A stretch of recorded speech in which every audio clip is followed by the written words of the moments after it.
Hello प्यारे भाइयों और बहनों, आपका मेहर टीचिंग में स्वागत है। मैं आपको आज जो बताया आपको 1 दिसंबर 2 दिसंबर हो गए हैं। आज कई दिनों से किसान भाइयों ने पंजाब हरियाणा के सारे किसान दिल्ली में हाईवे पे रोडों पे सब पे धरना दे के बैठे हैं।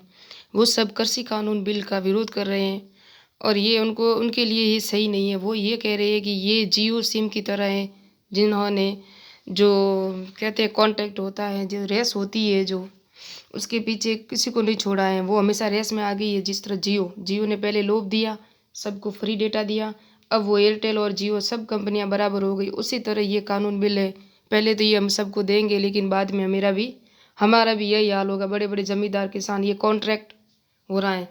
तो अब देखते हैं नेक्स्ट में कि ये क्या बिल है, इसकी क्या प्रावधान है और इसकी आलोचना क्यों हो रही है, और ये किसका संशोधन है। जो वस्तु विनिमय अधिनियम 1955 उसका संशोधन है। और ये सब क्या है देखते हैं नेक्स्ट में।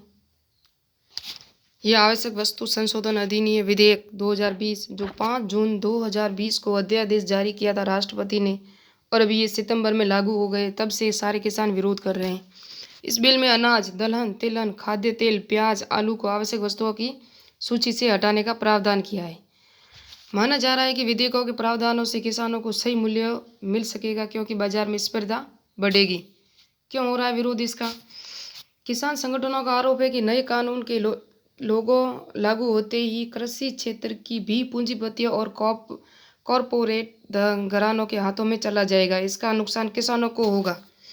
कृषि मामलों में जानकार देवेंद्र शर्मा के मुताबिक किसानों की चिंता जायज है। बीबीसी से बात करते हुए उन्होंने कहा, किसानों को अगर बाजार में अच्छा दाम मिल ही रहा होता तो वो बाहर क्यों जाते। अब नेक्स्ट दूसरा पॉइंट क्या है, दूसरा विधेयक। ये देखो ठंड की रातों में सारे किसान बेचारे ऐसे बैठे। पंजाब हरियाणा के सिख भाई हमारे जो हमको अनाज देते हैं, सब कुछ यही करते हैं। ये दूसरा बिल है, कृषक सशक्तिकरण व संरक्षण कीमत आश्वासन और कृषि सेवा पर करार विधेयक 2020। इस विधेयक में कृषि करारों पर राष्ट्रीय फ्रेमवर्क का प्रावधान किया गया है। ये बिल कृषि उत्पादों की बिक्री, फ्रॉम सेवाओं की कृषि बिजनेस, फ्रॉम प्रोसेसर, थोक विक्रेताओं के बड़े खुदरा विक्रेताओं और निर्यातों के साथ किसानों को जुड़ने के लिए सशक्त करता है। अनुबंधित किसानों को गुणवत्ता वाले बीज की आपूर्ति सुनिश्चित करना और तकनीकी सहायता और फसल स्वास्थ्य की निगरानी, ऋण की सुविधा, फसल बीमा की सुविधा उपलब्ध कराई जाएगी। लेकिन वो क्या चाहते हैं, किसान कहते हैं कि हम किसी कॉन्ट्रैक्ट पे नहीं जाना चाहते।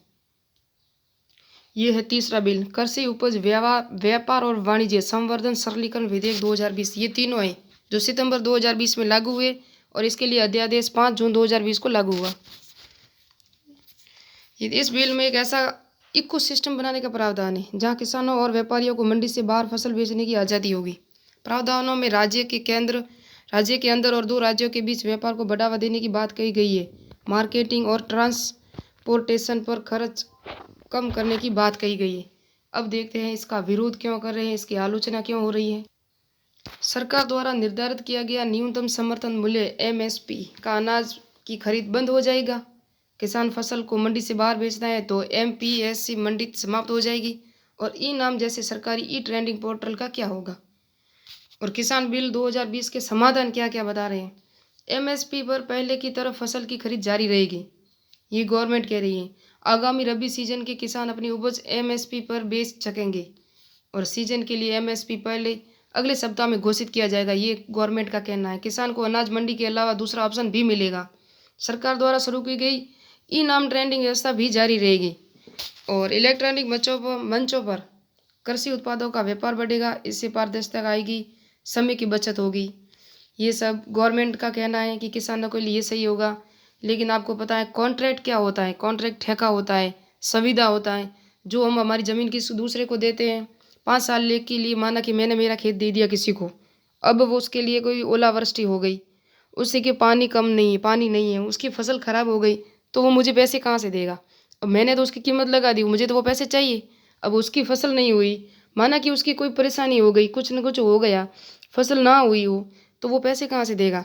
इससे किसानों को क्या होगा, नुकसान ही तो होगा। फिर वो अपनी ज़मीन बेच सकते हैं तो वो बेरोजगार भी हो सकते हैं, ज़मीन भी उनकी जा सकती है, उनके घर भी जा सकते हैं। निम्न किसान हैं, इतने हाई लेवल किसान तो है नहीं हमारे देश में। हमको पता है हमारे देश की क्या स्थिति है। ये देखो केंद्र सरकार द्वारा लाए गए कृषि विधेयक जबरदस्त विरोध हो रहा है। पूरे देश में किसानों को बिल के विरोध में प्रदर्शन किया है। खासकर पंजाब और हरियाणा के किसान भाइयों ने कृषि बिल के विरोध में एक और केंद्र सरकार के मंत्री, आपको पता है हरसिमरत कौर ने भी इस्तीफा दे दिया है। वही विपक्ष लगातार इस बिल का विरोध कर रहा है। इस बिल को लेकर किसानों और विपक्ष का आरोप है कि इससे मंडी व्यवस्था समाप्त हो जाएगी, किसानों को फसलों की न्यूनतम समर्थन मूल्य नहीं मिल पाएगा। ये किसान खुद कह रहे हैं। किसान संगठनों का आरोप है कि कृषि विधेयक बिल 2020 किसानों के हित में नहीं है। इस बिल में किसानों की खेती और मंडियों से बड़ी कॉर्पोरेट कंपनियों का कब्जा होगा, बड़े बड़े धनियों का कब्जा हो जाएगा, जागीरदारों का। जबकि सरकार का दावा है कि कृषि में लाए गए बदलावों से किसानों की आमदनी बढ़ेगी, उन्हें नए अवसर मिलेंगे और बिचौलिए खत्म हो जाएंगे। इससे सबसे ज़्यादा फायदा छोटे किसानों को होगा। किसान अब मंडी से बाहर भी अपना सामान ले जाकर बेच सकेंगे। हालांकि प्रधानमंत्री नरेंद्र मोदी जी और कृषि मंत्री नरेंद्र सिंह तोमर जी बार बार यह कह रहे हैं कि एमएसपी और मंडी व्यवस्था पहले की तरह ही रहेगी। वो कह रहे हैं कि ये ही रहेगी, लेकिन क्या पता हो रहेगी या नहीं रहेगी, वो तो आने वाला वक्त ही बताएगा। परंतु इसे लेकर किसान संगठन ये चाहते हैं कि सरकार इसका कानून बना दे।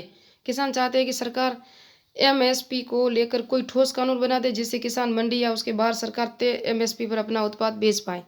लोकसभा में इसे लेकर कृषि मंत्री नरेंद्र सिंह तोमर ने कहा है एमएसपी रहेगा, कृषि मंडियाँ भी रहेगी। ये सब उन्होंने आश्वासन दिया है। लेकिन हमारे एग्ज़ाम की दृष्टि से ये इम्पोर्टेंट है कि आप देख सकते हो, एक तो हमारे एक नरेंद्र सिंह तोमर जो हमारे कृषि मंत्री है, हरसिमरत कौर जो पहले खाद्य और प्रसारण मंत्री थी, लेकिन अब उन्होंने इस्तीफा दे दिया है। और नेक्स्ट में हम एक और बताते हैं आपको, ये किसान बिल की शंकाएं बता दिया मैंने आपको, समाधान भी क्या है। अब इसका निवारण तंत्र क्या कर रहा है। पहले ना जब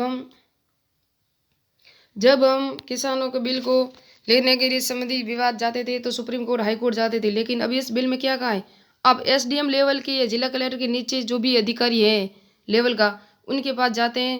व्यापार संबंधी विवाद का कोई भी पक्ष सुलह के माध्यम से राहत के लिए अब डिजिटल मजिस्ट्रेट को आवेदन कर सकता है। मजिस्ट्रेट एक कंसीलिएशन बोर्ड नियुक्त करेगा, उस विवाद को बोर्ड सौंप देगा। अगर विवाद 30 दिनों बाद भी नहीं सुलझता है तो सभी पक्ष विवाद को निपटाने के लिए रजिस्ट्रेशन से संपर्क कर सकते हैं।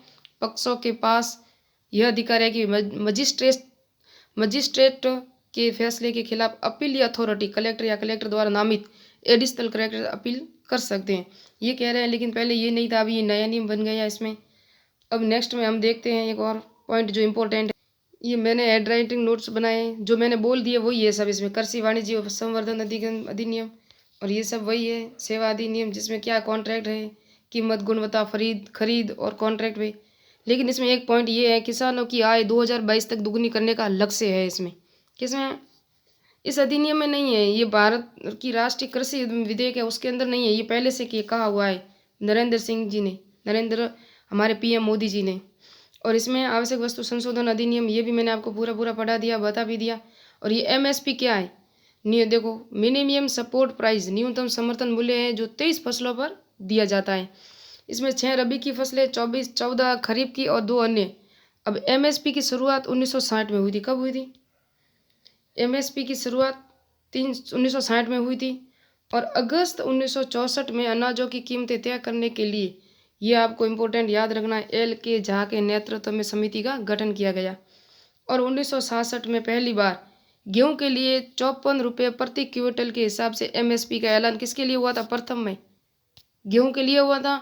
1960 में एमएसपी लागू हुआ। 1964 में किसानों ने तय किया एल के झा के नेतृत्व की समिति के गठन के अनुसार, और इसे एमएसपी का ऐलान हुआ। और 1966-67 में ही एमएसपी हुआ था प्रथम बार। और ये जो हम सब अनाज बेचते हैं करते हैं, वो कौन भंडारण करता है? एफसीआई और नेफेड, ये 2 संस्थान है गवर्नमेंट की। इनको आप याद रखना है। या तो इनका पूरा नाम पूछते हैं या इनकी स्थापना कब हुई। तो ये एफसीआई की स्थापना 1965 में हुई थी, 14 जनवरी 1965 में हुई थी। और ये आप देख सकते हैं नेफेड की स्थापना 2 अक्टूबर 1958 कब हुई थी? 2 अक्टूबर 1958 को हुई थी। और ये वेरी वेरी वेरी इंपॉर्टेंट है परीक्षा की दृष्टि से। और मैंने आपको इंपॉर्टेंट टॉपिक बता दिए पॉइंट। अब मेरा वीडियो कैसा लगा हो, अच्छा लगा हो तो लाइक कीजिए, शेयर कीजिए, सब्सक्राइब कीजिए। Thank you watching my video. ऐसी अथॉरिटी वीडियो देखने के लिए मेरे चैनल को सब्सक्राइब कीजिए। Thank you watching my video. जय हिंद, जय भारत।